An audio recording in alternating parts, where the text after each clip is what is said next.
BBC Sounds. Music, radio, podcasts. Thanks for downloading this episode of In Our Time. There's a reading list to go with it on our website, and you can get news about our programmes if you follow us on Twitter at BBC In Our Time. I hope you enjoyed the programmes.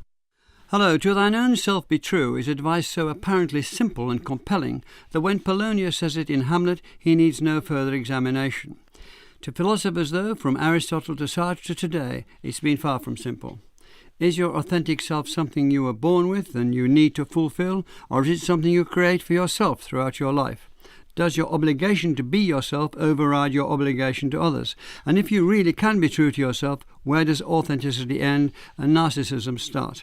With me to discuss ideas about authenticity in philosophy are Dennis McManus, Professor of Philosophy at the University of Southampton, Sarah Richmond, Associate Professor in Philosophy at University College London, and Irene McMullin, Senior Lecturer in Philosophy at the University of Essex. Dennis McManus, I mentioned Aristotle. Why was he so concerned with the question of authenticity?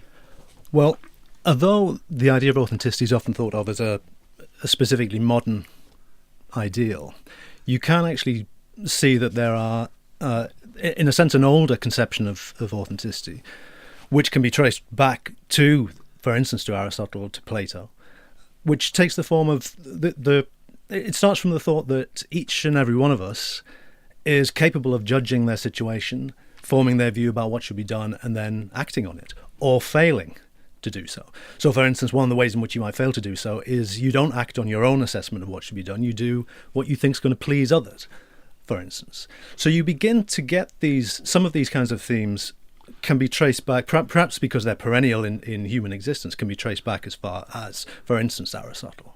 So what you see there is a concern not just with whether someone does the right thing, but if you like, why they do it, what lies behind it, what's their relationship to that right thing. So, for instance, Aristotle will say that the virtuous person is somebody who does virtuous things for their own sake.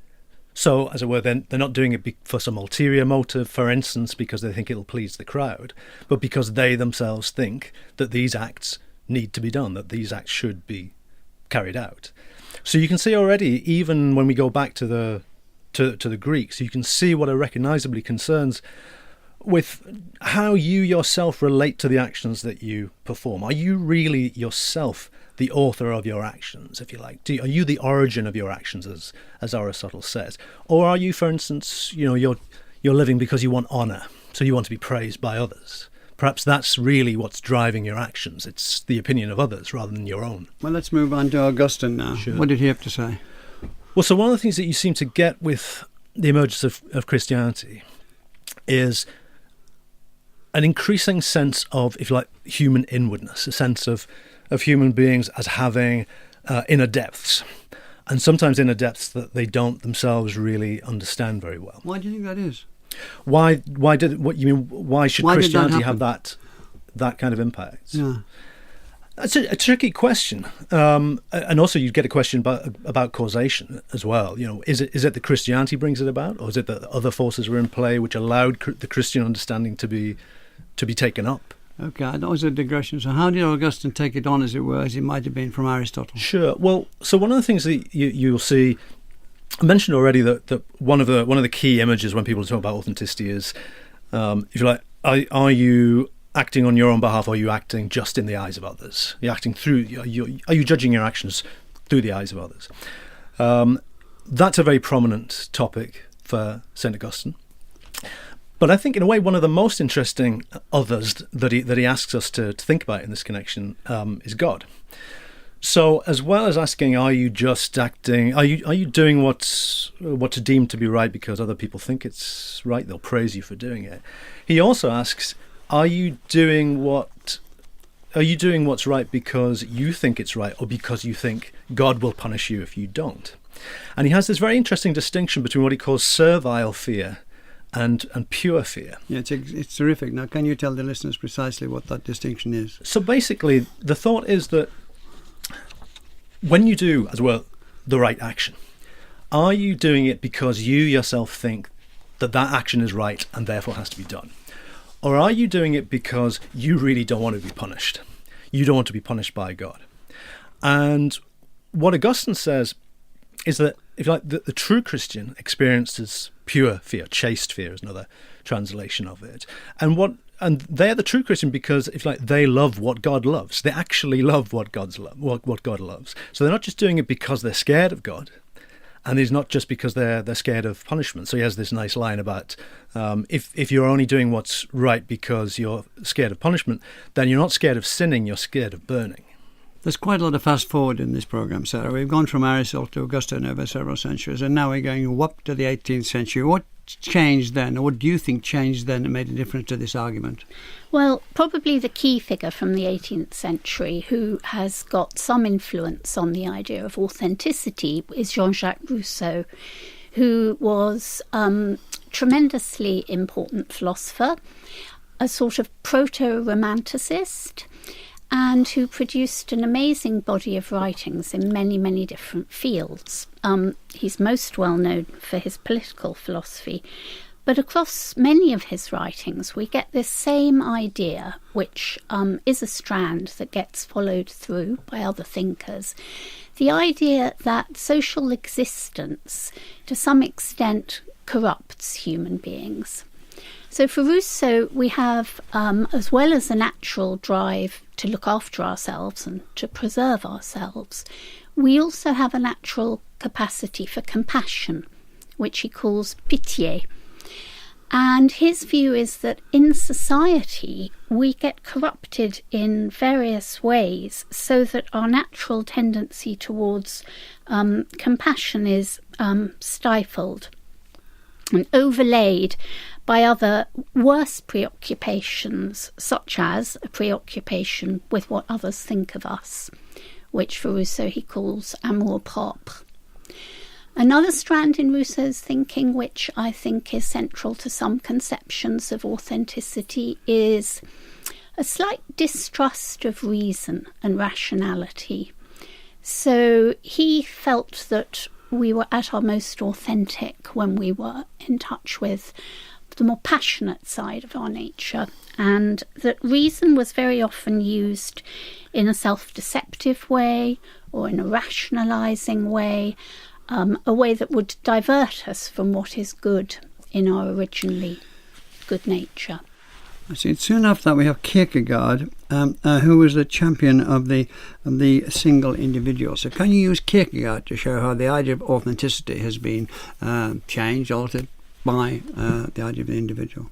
Yes. So Kierkegaard was, I think, the most important fact about Kierkegaard is that he was a very, very devout Protestant Christian, 19th century Danish philosopher.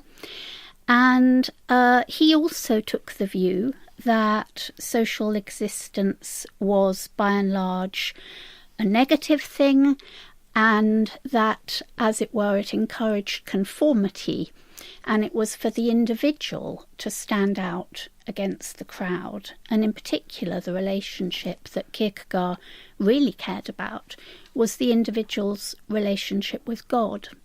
And as a Protestant, of course, he thought that that was an unmediated relationship. It was a relationship such that ultimately the individual might find himself or herself damned, or on the contrary, might win salvation through their mode of existence. So another very central idea which becomes important in existentialist thinking, and Kierkegaard's often thought of as the father of existentialism, is the idea of anguish, or anxiety actually, as it's usually translated, angst. Yeah. So Kierkegaard has a distinction which Heidegger copies between anxiety and fear. Fear is an emotion that we may feel in relation to some particular worry or concern or danger, whereas angst or anxiety is existential. It's about existence. Yeah, I'd like to pull it back as far as we can to the idea of authenticity, and we've talked about. I'm sorry about this. You can tell us about Kant. He brings a lot of ideas, of course, but his idea of autonomy. How does that contrast with support, negate, authenticity? What are we talking about there? Yes. So Kant talks about autonomy, and autonomy basically comes from the autonomos, meaning giving oneself the law. So the idea is that if you're autonomous, you are in a condition of self-governance. You are in charge of yourself. You're in control of yourself.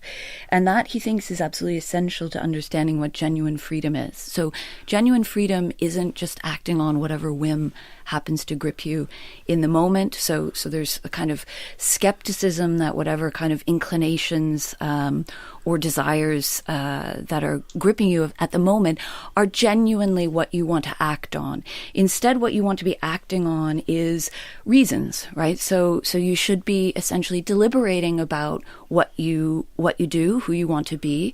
And autonomy is a condition where whatever incentives present themselves to you are basically assessed and then decided if they're endorsable. Is this something that I want to actually do? Is it consistent with my vision of who I am?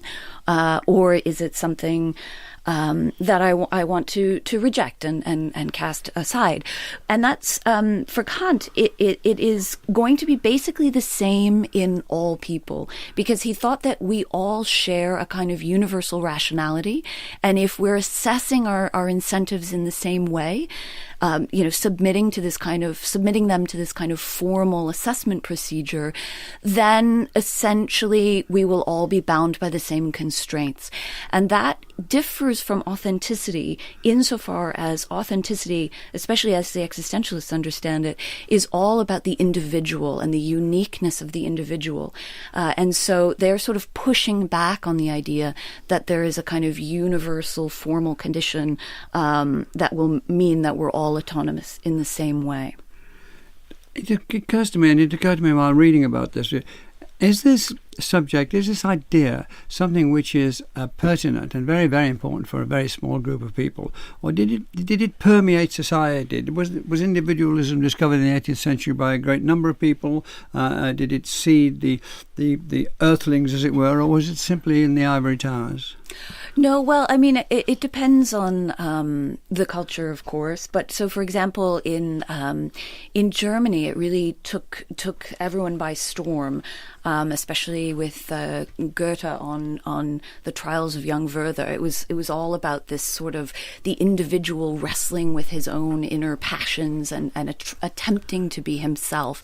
And there were young men who sort of dressed up like Werther, and so it did permeate beyond the philosophers, so to speak. What did Nietzsche bring to the table?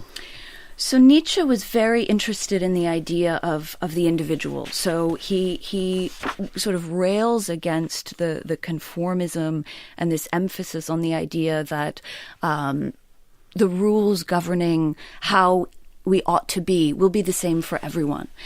Instead, he says, each one of us has to sort of get in touch with our own inner genius and engage in the process of self-becoming, which he views as a process. It's a task. It's an ongoing labor of self-creation, which he compares to basically the making of art. So the ideal is that you sort of get in touch with your most basic loves and passions, but then you submit those to a kind of discipline aimed at becoming an ideal version of yourself. So there's this emphasis on allowing the inner sort of bud to blossom.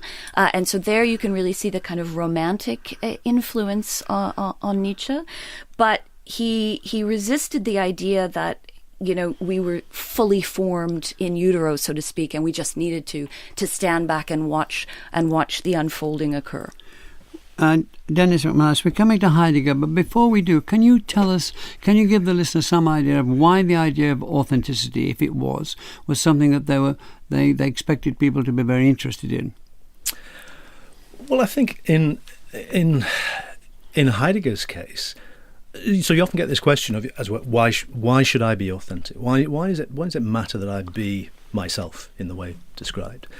I think sometimes people feel, well, we can't really give you a reason if it doesn't appeal from the very off. Certainly, I think with Heidegger himself, I think in some respects he takes us back to that older conception of authenticity, where the question is, you are capable of judging your situation, you're capable of acting on your own judgment. Do you do it?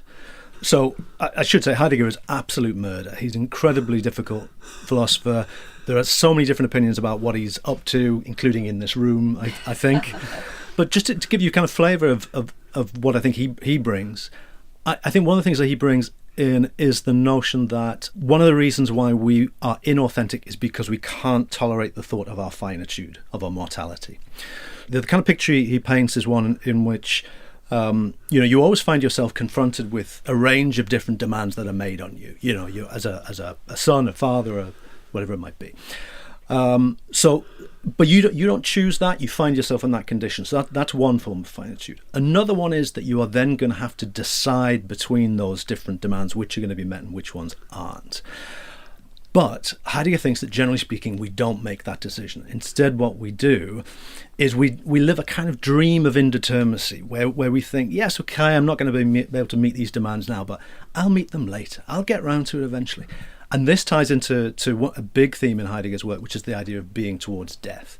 So he thinks that the inauthentic have a very specific relationship towards death. So that they'll say, for instance, they'll say, death's definitely coming, but not yet.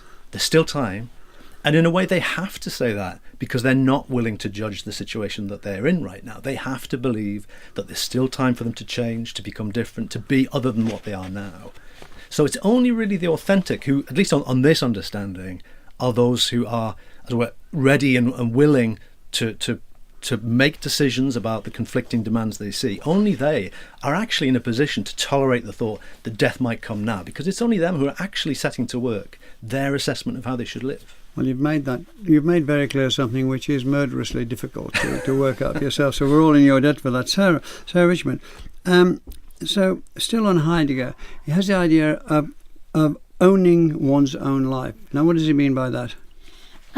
Well, this is actually quite interesting in terms of some translation history, because the German term that Heidegger used for authenticity was Eigentlichkeit. And if you try and look that word up in a German English dictionary, you probably won't even find it as an entry. It's not a normal, ordinary word in German at all. And Heidegger was very fond of doing this. This is one of the ways in which he can be murder. He was very fond of sort of packing all kinds of meanings into a term. So what did he mean by this? Well, that is a big discussion. But let's have a little one. We'll have a little one. What he seems to have wanted to do was exploit the component parts of that word, Eigentlichkeit. And the most important component part is eigen, which in German means own, as in to own something, to possess it. So authenticity is very connected for Heidegger with the idea of making something our own. And I think actually, if we're thinking about authenticity in the existentialist tradition, it's probably closer to an idea of responsibility than to an idea of sincerity or something like that. So he's moving towards the idea that the only authentic thing to do is to take control of your own life. Well, to take control over the way you live your life. Yes. It's not necessarily the case for the existentialists that we can take control over what happens to us. Yes, I accept your amendment. Irene Mullin, now, we've talked a little about Heidegger, his authenticity and so on. He was also a member of the Nazi Party. What does that say about his authenticity? Does it say that his authenticity is trumping morality, or what? Yes, so this is obviously a very contested dimension of Heidegger studies, or controversial and difficult to deal with. So some people think that his entire philosophy is essentially corrupted by or saturated with this kind of Nazi disposition. Other people think, well, he was a bad person, but it is fundamentally unrelated to his philosophical views. the thing about the idea of authenticity in Heidegger is that it is very much related to this idea of responsibility, of taking responsibility for your own life, refusing to just sort of lapse into the anonymity and passivity of conforming to whatever dominant social norms happen to be governing you at the time. So there is this idea of sort of seizing yourself and becoming yourself without the comfort of these conventions. And he says that when it comes to the actual content of what you're going to sort of resolutely commit to once you are authentic, he says, well, we can't make any determinations about that. Each person's situation will determine what it is that you resolutely and authentically take ownership of. And so in response to that, some people have said, okay, well, what if, I resolutely and authentically feel that my best or most true self is somebody who likes torturing people or likes sending people to the gas chamber. And so there's this real problem with whether there's room for any moral constraints in the Heideggerian idea What's his of solution to authenticity. that? What's his solution? Sorry, what is his solution to that? Well, he doesn't really provide a solution to that, but that's because he wasn't really interested in that question so much. I mean, fundamentally for him, the question of authenticity takes place within the context of his question about how it's possible for us to ask the question, what does it mean to be? So he's interested in these broader questions about the nature of being, the nature of existence as such, and his discussion of human existence takes place against that context because he says, well, look, human beings are the only ones who ask the question, what does it mean to be? And normally they ask that question not in a kind of abstract philosophical way, but in a highly personal, individualistic, what does it mean for me to be? Who am I? And so the discussion of authenticity takes place in terms of that. It doesn't really take place in terms of the question about what is it to be a moral person. Thank you very much. Increasingly, Dennis McManus, it seems that more and more thinkers and philosophers are giving us many more reasons to be inauthentic than to be authentic. Can you develop that? Certainly, it's often said that you get a clearer picture of inauthenticity from these authors than you get of authenticity. So there's quite often there apparently were students of Heidegger's who were complaining that he's telling us that we have to be resolute. This is another expression he uses in terms of authenticity. So we know we've got to be resolute. We just don't know what we've got to be resolute about. There does seem to be a view that social norms, conventional behaviour, moving as the rest of people move, is something to be opposed and from which you seek to disassociate yourself and set up an independent state of one against this. Is that right? It can do, but if that's what authenticity is, then it's problematic. Yeah. All right, let's talk about inauthenticity then. It's certainly that there's no denying that a crucial theme in all of these discussions is this notion of conformity, of conformism, the way in which we end up just falling into line with what other people have. And this is a bad thing. Well, this is a good question. What's so wrong? What's so bad about doing what other people do? I'm asking you. You're the expert. Yeah. Is that authentic or inauthentic? If people are around all the world, falling in with the crowd, doing what everybody else does, getting on with life, how are they inauthentic? Well, it will have to depend on how they take up these shared common activities, because what we certainly don't want to end up in a situation where the authentic are people who, for instance, have some kind of cookie eccentric lifestyle. So the authentic person is the guy on the unicycle. He came in from left field, didn't he? So there's also a nice expression. This guy Charles Guignon talks about how we mustn't end up with a picture of the authentic as odd ducks. So it looks like the authentic are going to have to essentially live in the same kind of world as all the rest of us, engage in one sense in the same kind of activities as we do. But those of us who we're fans of authenticity are going to have to make out some distinction between the ways in which we authentic people do it, which is different from the way that the inauthentic do it. But more and more ideas keep teeming in as the centuries go past from the 18th century, actually on the side of the inauthentic. Yeah. And we come to the Sarah Richmond. We come to the man himself, Sartre, who seems to represent a great deal about this and talk a great deal about this. Can you discuss how he upset the apple cart? If he did, I think he did. Do you think he did? I don't know if he upset it. He definitely took the centre of action somewhere slightly different. So Sartre was very influenced by Heidegger, and Sartre's what's regarded as his philosophical masterpiece, Being and Nothingness. The title was chosen deliberately to echo Heidegger's philosophical masterpiece, which was Being and Time. So Sartre is in dialogue with Heidegger, but he, in a very typical Sartrean way, devotes a lot of effort to showing how his ideas are better, as he sees them, than Heidegger's. So one of the things he does in Being and Nothingness is he picks up Heidegger's idea, which Dennis has talked about, the idea of being towards death, and possibly caricaturing that idea to some extent. He rubbishes it. Sartre says there is no way in which the key to authenticity can have anything to do with the way in which I relate to my own death or my own mortality. Why? Well, for a start, he says, it's an absurd idea, given that I don't know when my death is going to occur. It's not exactly an event that I can anticipate, he says, using language borrowed from Heidegger, this idea of relating to death. So as Sartre sees it, death was a bit of a blind alley.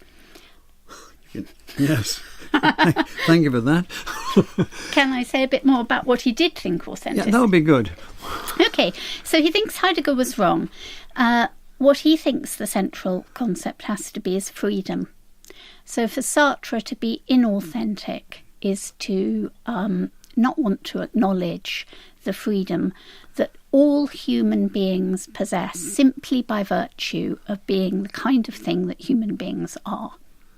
So most of the time for Sartre, most of us live in a state of bad faith or inauthenticity, where we choose to believe that we're not actually free, that various extraneous forces determine us, that moral values are simply given and don't need to be questioned. Those kinds of attitude would be part of inauthenticity for Sartre. I mean, can you develop the idea of bad faith, which is a strong idea there? Yes, yeah. So exactly as Sarah was saying, the idea of bad faith, it generally involves a kind of tendency to get the ontology wrong. So ontology is the study of being, the way things are, the way they exist. And the existentialists were very interested in the way of existing that is specific to human beings, which is different than how numbers exist and ideas exist and rocks exist and so on. And one of the primary features of inauthenticity or bad faith is the tendency for human beings to treat themselves as if they were just sort of causally determined things, that they aren't responsible for the task of self-making, that they aren't responsible for their own freedom. And so bad faith is, the way that we avoid this recognition of what we are by thinking of ourselves in these kind of deterministic terms. So Sartre has this very famous example of the waiter in the cafe who's just sort of performing his role as a waiter as if he were just sort of determined by the role, that he's not the one who is constantly responsible for committing himself to the role and endorsing his choice to take up this role and play it out in his life. But there's also the sort of other tendency in bad faith, which is... The real waiter is the one who's enjoying it and determined to do it. What's the difference? We've had the bad faith one. What about the unauthentic one? Is there an authentic waiter? Are all waiters a bit like the one you've described? Well, I mean, so this is getting back to what Dennis was saying about how it's not that the authentic person or the person in good faith is doing radically different things. It's that the person is doing it out of an awareness or in light of an understanding of the kinds of things that human beings are. So rather than sort of avoiding or evading the recognition that we're going to die, that we're free, that we're not caused by some kind of internal essence or soul that we're born with, but rather we're constantly responsible for the task of deciding who we're going to be. People in bad faith just sort of try and avoid that. And there's a huge emphasis on the various avoidance techniques that we're all constantly engaged in. And before I come to you, Dennis, can I quote something that Sartre says, which I think is central to what we're talking about in the Roads to Freedom, where he's talking about a character called Mathieu. He says, quote, "He could do what he liked. No one had the right to advise him. There would be for him no good nor evil unless he brought them into being. He was alone, enveloped by this monstrous silence. He was free and alone, without assistance and without excuse, condemned to decide without support from any quarter, condemned forever to be free." Now that's quite an agenda, isn't it?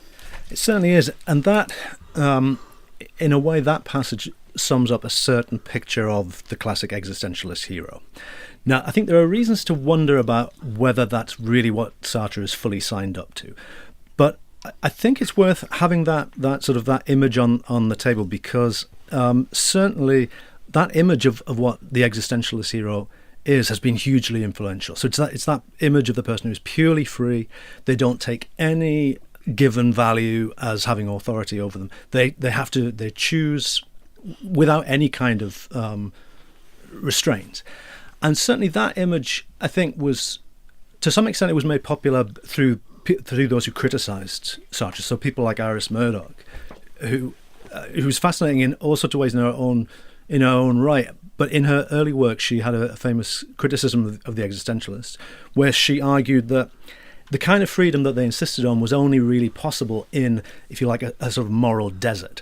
The world would have to have all value sucked out of it in order for that kind of freedom to be possible. She has this she has this allusion to Lucifer in Paradise Lost. So the thought would be, yes, you can just as he can reign in hell. Better to rule in hell than to reign in exactly, hell. Yeah. Better to reign in hell than to serve in heaven. So the thought again would be, yes, the existentialist hero can be utterly free, but only as long as they're willing to live in this hellish world where nothing matters.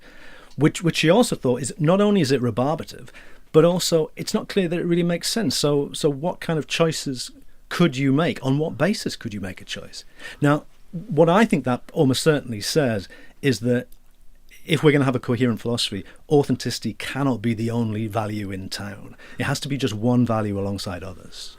But in terms of whether this is fair to Sartre, I would defer to Sarah. Well, Sarah is nodding, so we're going to find out whether she accepts what you say. Yes, well, not entirely. Iris Murdoch did make various criticisms of Sartre. I think there may have been a little bit of rivalry between the two of them, insofar as there aren't that many novelist philosophers, and both Sartre and Iris Murdoch were novelist philosophers. But they did have quite a different temperament. But I would say that the idea that in Sartre authenticity is an attitude which encourages us to sort of create moral values in a vacuum, I would definitely say that that is a caricature of what Sartre has in mind. What he tries to do from being a nothingness onwards is to show that authenticity does have moral implications. And basically what he tries to do is to say, it's not that we can choose any value we like. The only value that makes philosophical sense for us to choose is freedom, because we are free. So we have to be committed at least to freedom. His partner and lover and superior in the exams, wasn't she, Simone de Beauvoir, took up issues of his, didn't she? Yes, she did, definitely. And partly in terms of what Sarah was saying about freedom and having to be committed both to your own freedom and the freedom of others. So she makes an argument for the necessity of trying to enhance the freedom of others as being part of your own process of becoming free. But I think one of the most interesting things about what Beauvoir brings to the table when she's talking about this is she does a little bit of a developmental account of the person, because because she says part of the problem for us and part of the sort of root of our attempts to evade responsibility is to be found in the fact that we were first children. And when we're children, the world is sort of an established, settled place where values and rules are givens in the world in the same way that the law of gravity or rocks and so on. These things are real, they're in the world. And that is a source of tremendous comfort because we know what one must do. And then as we get older, and she talks about, adolescence as being a kind of time of crisis where you begin to recognize that these values, that these norms are ultimately human constructions, and that the adults who have been holding them up and propagating them and so on are just confused, failed persons like everyone else. And so there's this tremendous sense of loss and confusion and an attempt to get back the sense of stability that one had as a child. Do you agree with that? Yes, I think Simone de Beauvoir was a much more practically minded philosopher than Sartre. We don't get Sartre really talking about development. He doesn't talk about children. There's all kinds of parts of ordinary life which, surprisingly perhaps, Sartre never gets round to discussing. And I think the other thing about de Beauvoir is that she saw possibly sooner than Sartre did, although of course there's always a debate about who pinched whose ideas or who was more indebted to whom. But certainly if one looks at the texts, I think she saw faster than Sartre did that one had to take social position into account when one was talking about freedom, and that there were degrees of freedom depending on the kinds of social relations in which we find ourselves. And that women, for instance, had been put in a social position which they had to accept, and that defined the way they thought about things. Absolutely, as she says in the second sex. Second sex, yeah. Yeah. Dennis, how can we be authentic ourselves, or even know what that means, without being influenced by others? Well, in a way, I think this takes us back to some of the earlier issues that we've touched on, a couple of points, because it can look as if the only way in which you're going to be authentic is by separating yourself off from the rest of society and living your isolated little existence. If that's what authenticity is, then it doesn't look like it's viable for 99.9% of us. So it looks like there's going to have to be some notion of how we can live an authentic life amongst, with each other, amongst one another. Now, I think, there are various different ways in which people have tried to accommodate these different needs, and it's especially important for people like Heidegger, Sartre, de Beauvoir, because they all stress this idea that we are, to use Heidegger's expression, we all are in the world. Our mode of existence is being in the world. So it's a social, historical, cultural existence. There's no getting away from that. We are thrown into this kind of condition. So, in a way, all the people who work on these figures, trying to make sense of these ideas, are in the business of trying to figure out how you can do this.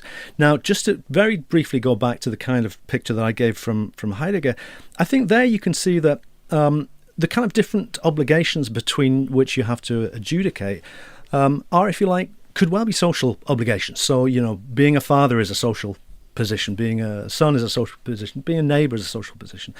I think on that picture of authenticity, if you like, my contribution is not that I will into existence a new way of life, but instead I pull all those different obligations together and I adjudicate between them. I take responsibility for deciding how I'm going to take up those different kinds of roles. The idea was even further elaborated by Freud and others, saying, what is this self? And the post-structuralists saying there isn't a core self. We invent different selves at different times. Now, can you take that on briefly towards the end of the programme, Sarah? Yes. So I suppose if we're thinking about a body of theory that's perhaps more recent even than the existentialists, we could think about some of the ways in which Freudian ideas have been developed. In particular, I'm thinking of quite a well-known paper by a post-Freudian psychoanalyst, Donald Winnicott, who belonged to the British School of Psychoanalysis. And he mentions in the title to one of his papers the difference between the true and the false self. Now, I think it's very important not to parody what the idea is here. So the difference between the true and the false self isn't, as one might think, the difference, say, between the public show and the private self. Rather, the difference depends on a developmental story, basically about the way in which one has been parented. And an infant whose mother has, or parent or caretaker, it's not necessarily the biological mother, although Winnicott tends to use that term, but an infant whose caretaker has responded to it sufficiently empathically will be able to hold on or to develop a sort of sense of who he is and what his needs are. But a mother who, for whatever reasons, is not responsive in the right way to an infant is going to be imposing her own agenda, as it were, on the child. She's not going to be focused so much on what the child might be thinking and on trying to make sense of that. She's going to be imposing her own needs and wishes, and what that will lead to is what Winnicott calls a false self. Finally, then, Irene, do you think the idea of a true self is a myth, and is that what the debate about authenticity is about at the moment? Certainly there are people who are very interested in that idea, whether or not this whole conversation is fundamentally misguided.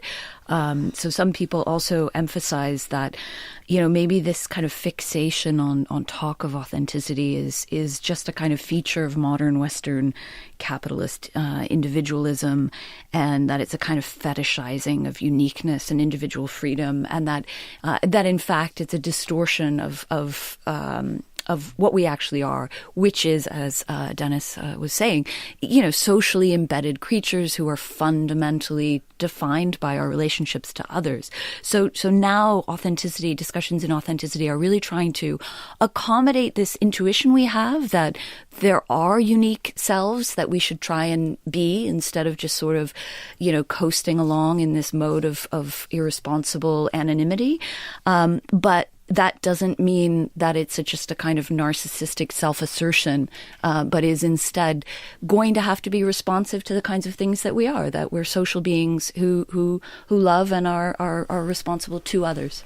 And I think some people would say we're happy coasting along in responsible anonymity, but that's another programme. Thank you very much. Irene McMullen, Sarah Richmond and Dennis McManus. Next week, Gerald Manley Hopkins, the Jesuit priest who's been called the greatest Victorian poet. Thank you very much for listening. And the In Our Time podcast gets some extra time now with a few minutes of bonus material from Melvyn and his guests. Sarah. Well, I'd like to make a point about something Irene said about narcissism, which is that is indeed the case, that people sometimes criticise the idea of authenticity on the basis that it involves some kind of excessive, self-importance or self-indulgence. I shouldn't really be thinking about myself. I should be much more outward-focused. I think that criticism absolutely can't apply to Sartre and de Beauvoir, because one of the things that their conception of authenticity stressed was that we shouldn't actually think of ourselves in terms of being at all, and that even the concept that we have some kind of self, even if it's a self for which we take ownership, can actually be another instance of bad faith. So can you take me from one of those, the penultimate sentence to the last sentence? Well, so narcissism, I think, is dependent on the idea of a self. Authenticity, as the French existentialists construe it, is probably opposed to the idea of a self, precisely because we're tempted always to reify the idea of a self and to use it to restrict our freedom rather than to expand it. So in a way, I would argue that, as Sartre and de Beauvoir conceive it, authenticity is the opposite of narcissism. Yeah, can I just jump in on that? Because it seems to me that a lot of what many of these thinkers are wrestling with is the fact that we are both defined by certain factors that over which we have no control, but we also have this freedom to interpret and take up and understand, our situation in various ways. And so we have freedom, but it's a constrained or confined freedom. And so it puts us in a difficult position because we want to make ourselves, but we don't have total control over that self-making. And that the different kinds of bad faith that Sartre talks about involves both trying to sort of understand oneself fully in terms of one's sort of factic, given I have no control, dimension of ourselves, or going the other way and just saying, well, I'm pure freedom. Anything I may have done in the past, any relationships in which I find myself, those don't really define me because, hey, I can always just, create myself anew, out of nothing. And so it seems that really the task at hand is to face up to the kinds of things that we are, which is both factic and free, right? We're thrown into a situation, but we have to take it up and take responsibility for how we take it up. And so that's the difficult task of sort of negotiating that tension. Yeah, I mean, I think just to carry on with the theme of narcissism, I think in a way, throughout the people we've been discussing, you see a distinction between different kinds of self-love or self-concern.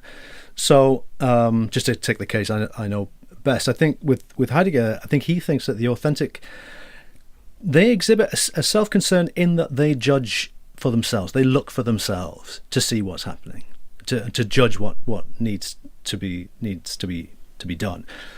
But that need not be a concern with, as it were, their own personal welfare. They might realise that actually my personal welfare needs to be sacrificed here because something else matters more.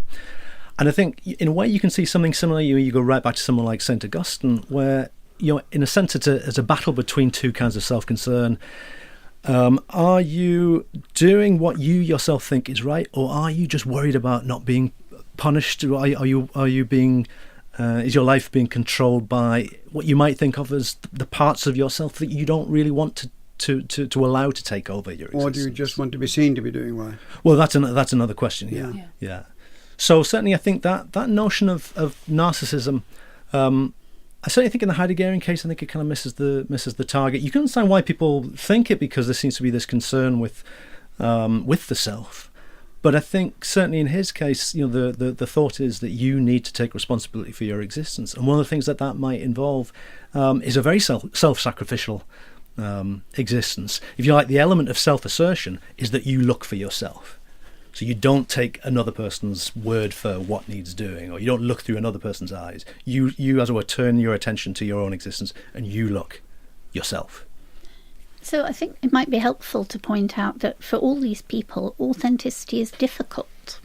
It's not the default. Yeah. It's difficult. Yeah. As Sartre puts it, we have to win it.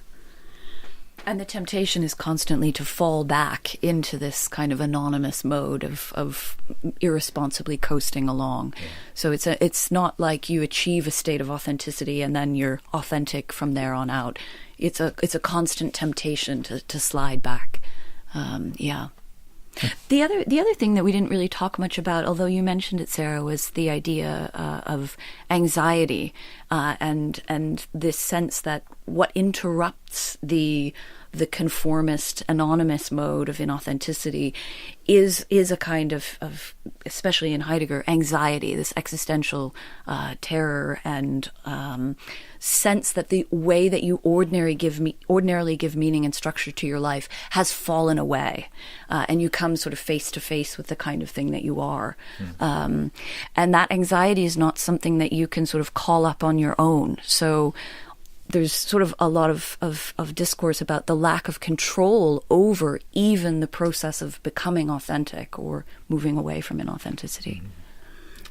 When you teach it to your students these days, are they taken with the idea? Is it something that they think applies to them? I think so. Yeah, that's my impression. I think that it does it grabs people because, you know, in a way it's talking about this question of, are you living your own life? Are you just coasting? So I think, you know, when with all of these authors, you get these very vivid pictures of inauthenticity and these elusive characterizations of authenticity. But I think they are magnetic, and I think in some respects, maybe there are difficulties in knowing what are the red herrings in the idea of authenticity. So sometimes you wonder about whether a certain concern with individualism might be a red herring. You know, that insistence that you be different from other people. Does that really matter? But I think often when we talk about individualism, really what we're concerned about are other things. Like, you know, are you allowing other people to tell you what to do? Are you developing your own talents? So I think one of the difficulties that we face when we teach authenticity now is helping people think about which elements in this big cluster of concepts might be bogus and which ones might be crucial. Well, thank you very much. Simon's going to come in and make you a BBC offer you can't refuse. Do you want tea or coffee? Yes, please. Yeah, tea, please. Tea. I'll have some tea, please. Four teas, authenticities. In Our Time with Melvyn Bragg is produced by Simon Tillotson. Hello, I'm Greg Foote, and I'm hosting a new Radio 4 podcast called The Best Thing Since Sliced Bread. Have you ever wondered what's fact and what's fad when it comes to wonder products? Face creams, activated charcoal, kombucha, turmeric shots. That's what I'm trying to find out with the help of leading scientists and special guests. If you want to separate benefits from bunkum, subscribe to The Best Thing Since Sliced Bread on BBC Sounds.